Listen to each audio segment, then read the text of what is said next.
Die storie van Platteland gaan oor Rihanna van die kerk wat gespeel word deur Leani May en haar boetie wat Wian is deur Von Gardner wat 'n plaas erf met baie skuld en hulle het daar's die bad guy van die dorp Mike Ferreira gespeel deur Steve Hofmeyr wat al die boere intimideer en al die plase opkoop. Ons weet nie wat se rede nie, maar hy en sy seun Jakes wat Jay is van Eden is besig om al die boere te intimideer met hulle security company.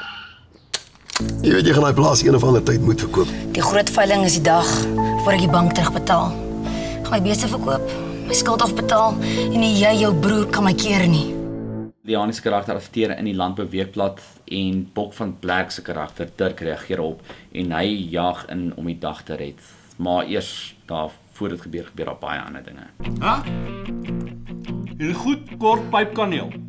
Hierso, skryf jou nog! Ek sou as dit nie soos graan gebrood het. Jy's lekker mal, ek sal jou nooit 'n likeie. Jy kan bly op jou plaas waar jou kop so raas. Jy het gesê ek moet ry, ek sal ver weg bly.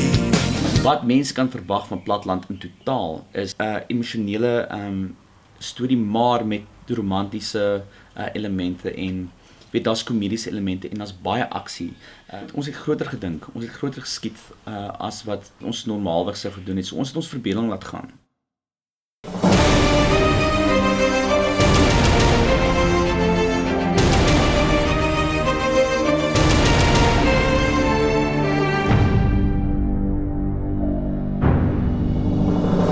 Gee my 'n pleister vir my hart.